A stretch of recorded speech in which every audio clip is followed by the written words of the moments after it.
Et deuxième partie de cette émission, nous allons parler du football féminin, faire un focus justement sur la discipline sur notre continent.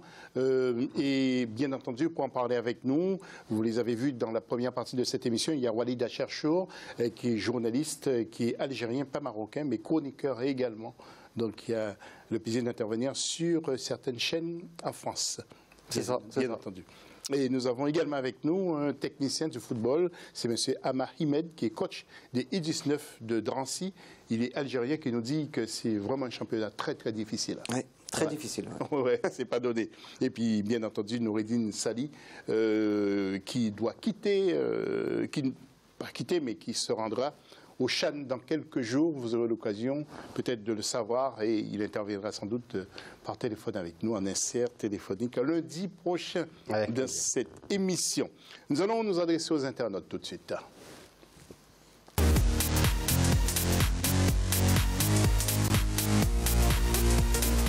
Et puis la question est très simple. Nous avons beaucoup parlé d'arbitrage au cours de la première partie de l'émission. Alors comment jugez-vous justement cet arbitrage sur le continent africain?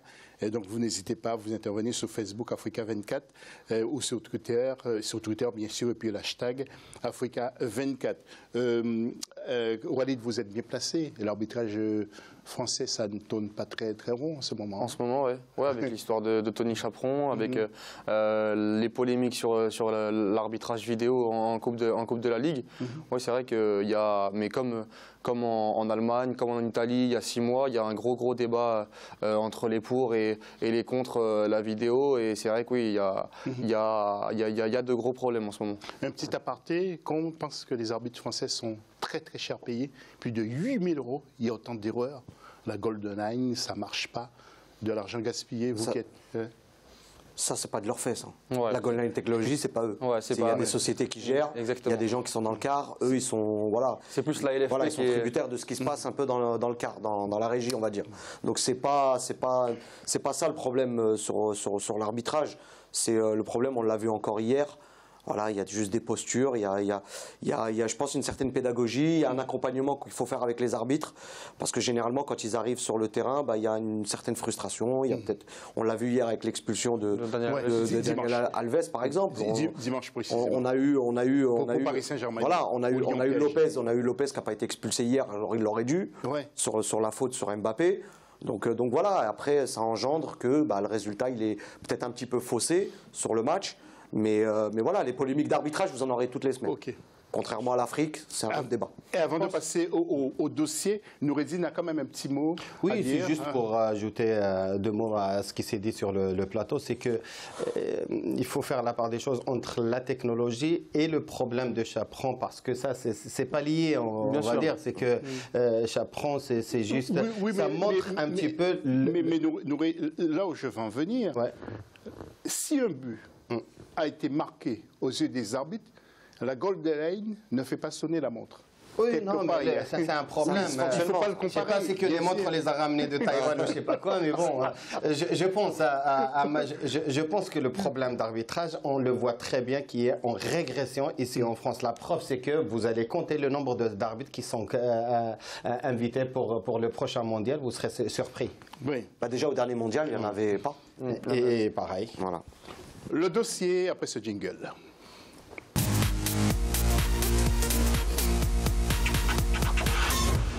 Alors, bien entendu, nous avons décidé d'aborder, depuis lundi dernier, on en parle, le foot féminin dans les sociétés africaines. Alors, nous allons voir quelques images de matchs, éventuellement de foot féminin.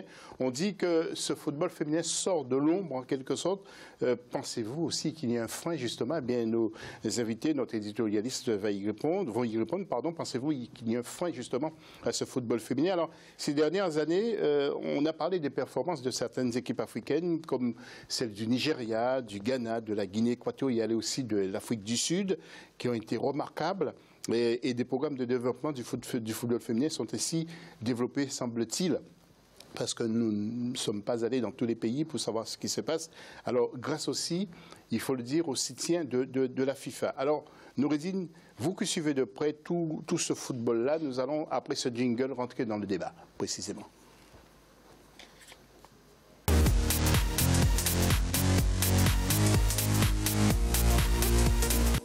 Alors, on en a parlé à plusieurs reprises. Pensez-vous que le football féminin africain a un retard considérable sur le football européen et mondial? On en a parlé déjà d'origine. Mais est-ce qu'aujourd'hui, quel constat faites-vous aujourd'hui? Je pense qu'on est en train d'apprendre du côté de l'Afrique quand on voit déjà que la participation dans le prochain mondial qui sera ici en France, on n'aura que 2 tickets pour ça veut dire que même la FIFA sait très bien qu'il y a beaucoup de travail. On a manqué, hein, il y avait un manque de la part de la Confédération africaine de football qui ne s'est pas donné les moyens à développer ce football. C'est vrai que le football masculin primé un petit peu. Quels sont les responsables, Noureddine?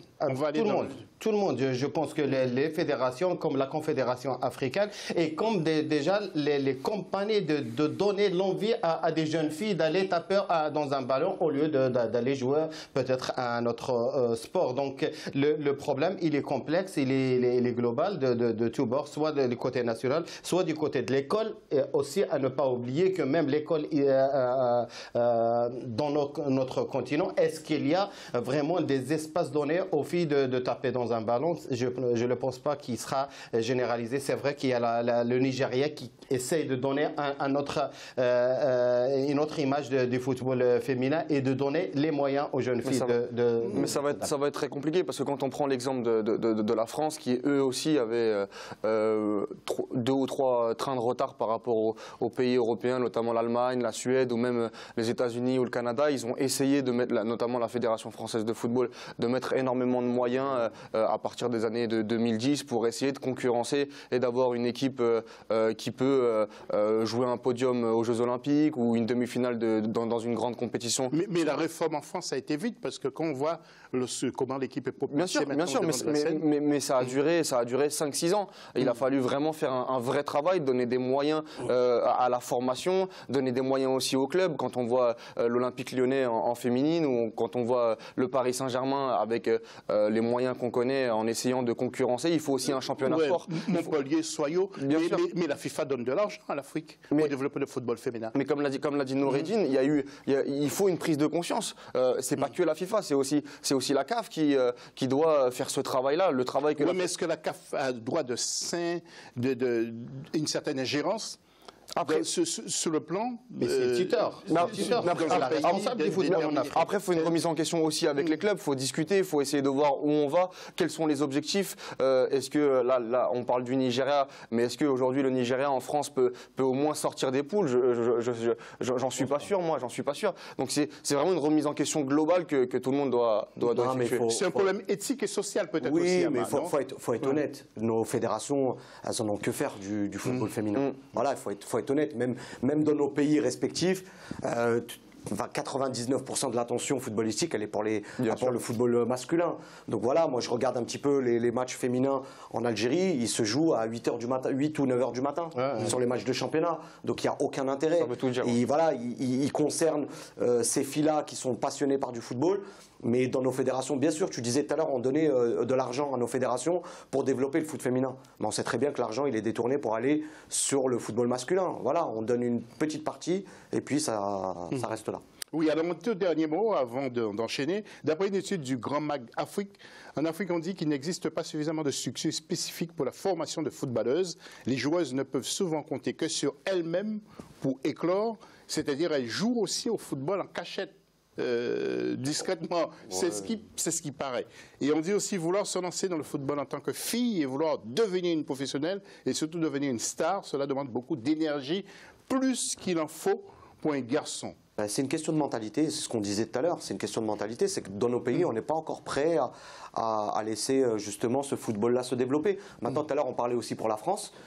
Oui, sur la France, on a Montpellier, on a le Paris Saint-Germain, mais quand vous regardez dans l'envers du décor sur le football amateur, regardez le football féminin en amateur, eh ben, ils n'ont pas de moyens. Oui, mais Ama, il y a quelque chose que vous ne dites pas, ni Walid, ni Noureddine, que beaucoup d'équipes en France sont constituées avec des joueuses d'origine africaine. D'origine. Oui, donc, On les ramène pas de là-bas. Ils sont formés ici. Non, mais ce que je veux dire par là, dans l'aspect de la propagande que j'ai cité tout à l'heure, j'ai dit ce mot-là. Vous savez, il y a psychologiquement et indirectement, vous savez, quand vous avez des Messi, quand vous avez des Ronaldo, ça donne envie à des petits jeunes à travers la planète de jouer au football. Est-ce que le football, même on va dire dans le haut niveau, je vous donne même l'exemple pour finir. On demande, parce que nous allons retrouver Gernot Roy. Même cette coupe du monde qui va jouer ici en France, déjà les stades, des petits stades dans la Bretagne, et qui sera juste après la Coupe du Monde. Ça commence le 4 août. Le 4 août, tout le monde est sur les plages. Je ne sais pas qui est-ce qui va regarder ces matchs-là. Alors Gernot Roy, justement, c'est le manager général du Nigeria. Gernot Roy va nous dire quel regard a-t-il justement sur ce football féminin en Afrique et surtout au Nigeria. Gernot, c'est à vous. Alors, le football féminin en Afrique actuellement est en plein développement. C'est un football d'avenir. Dans les pays où j'ai travaillé, que ce soit le Gabon, le Burkina Faso, la Tunisie déjà, et puis également le Niger, où c'est pas facile pour les filles. Partout, ça évolue et au Nigeria, il y a déjà une grande tradition avec le football féminin. Les Super Falcons, comme on dit, sont champions d'Afrique. Il y a une très très bonne équipe. Il y a beaucoup de joueurs, joueuses plutôt africaines qui viennent du Nigeria et qui sont dans le monde entier, même à Arsenal, même au Kazakhstan, même en Chine. D'ailleurs, le award du football africain féminin est une Nigériane, c'est Azizat, qui joue justement en Chine. Vous voyez, donc ça devient vraiment professionnel. Voilà, et avant justement de voir le tableau pour les éliminatoires match retour des éliminatoires de la Coupe du Monde des U20, je voudrais juste vous rappeler qu'Aziza Oshwala a été nommée première meilleure joueuse 2017 par la CAF. Et puis parmi ces joueuses africaines, nous retrouvons bien sûr Elisabeth Addo, qui est une Ghanéenne, Gabrielle Aboudi, qui est camerounaise, Janie Van Wyk, qui est africaine du Sud, et puis une autre fille qui s'appelle Ressa Fedjo, qui est camerounaise, qui font partie donc des meilleurs sur le continent. Nous allons voir les éliminatoires, match retour, je crois que c'est le 26, c'est cette semaine, Afrique du Sud contre Nigeria et Cameroun contre le Ghana. Je rappelle bien qu'à l'aller, le Nigeria l'avait remporté 2-0 et Cameroun, Ghana, 1 but partout. Gardez encore le tableau un peu pour demander un pronostic à nos invités. Qui voyez-vous représenter l'Afrique? Moi, je vois les deux griffes qui sont le Ghana et le Nigeria. Oui, c'est pareil. Ghana et Nigeria. Et puis, messieurs, nous allons partir au Mali et nous avons rencontré une jeune fille qui s'appelle Kama Koulibaly qui nous dit qu'est-ce qui manque vraiment au Mali justement pour que le football féminin se développe. Écoutez ce qu'elle dit. Je sais qu'elles ont un championnat, je sais que le niveau est assez élevé parce que franchement j'ai vu des filles là-bas, elles ont un certain niveau et j'espère qu'au fur et à mesure du temps, les filles seront coachées par des coachs un peu plus professionnels et le niveau augmentera, donc les filles pourront s'expédier en France, en Europe et un peu partout. Je pense qu'il manque que les filles aient la possibilité d'aller voir un peu ailleurs, jouer dans d'autres championnats, je pense. Parce qu'en restant entre elles, le niveau, il éclaire pas trop, je pense. Mais le fait de partir un peu à gauche, à droite, ça leur permettra d'élever le niveau du championnat déjà et de permettre à certaines filles de haut niveau d'exceller dans des bons championnats comme ceux de la France ou d'autres pays. Avant de remettre l'antenne, Walid, un tout dernier mot, parce que le continent africain nous regarde. Est-ce qu'il y aura un message avancé aux parents qui refusent encore que leur fille aille sur un terrain de football? Je ne sais pas si c'est à moi de lancer ce message-là, mais il faut laisser exprimer la passion de chacun, que ce soit fille ou garçon. Si les enfants des parents que vous citiez empêchent les filles de s'exprimer, moi je trouve pas ça normal. Il faut vraiment que leurs enfants soient heureux et si ça passe par le foot, ça doit passer par le foot. Il y a dans certains pays que je ne vais pas citer, Ama, les parents disent que le football c'est une affaire d'hommes. Non, mais je pense qu'il faut. Voilà, après on parlait tout à l'heure de mentalité, il faut changer ces mentalités-là. Après, je pense que on peut aussi éduquer par le football aussi. Donc il faut juste que les parents l'intègrent. Et à partir de là, il faut qu'on leur explique la démarche aussi. Donc c'est au club aussi de rassurer, je pense, par le discours et par le travail qui est fait. Et puis ça rentrera dans l'ordre. Mais voilà, il y a des mentalités à changer. Oui, Nouré? Dans le même sens, après, que je reviens toujours à la petite phrase que j'ai dit tout à l'heure, ça doit passer d'abord par la famille, par l'école, par la fédération et par les clubs. Il faut développer un championnat respectif dans tous les pays. Je pense que les parents vont suivre bien sûr le désir de leur enfant. Je pense que le fait d'interdire à un gosse de faire ça ou ça, je pense que c'est déjà dépassé. Noureddine, dans la troisième partie de l'émission, j'aurai une jeune footballeuse marocaine à vous présenter qui joue au RC Saint-Denis. Je pense que ce serait un grand plaisir pour vous. On se retrouve tout à l'heure dans la troisième partie, justement.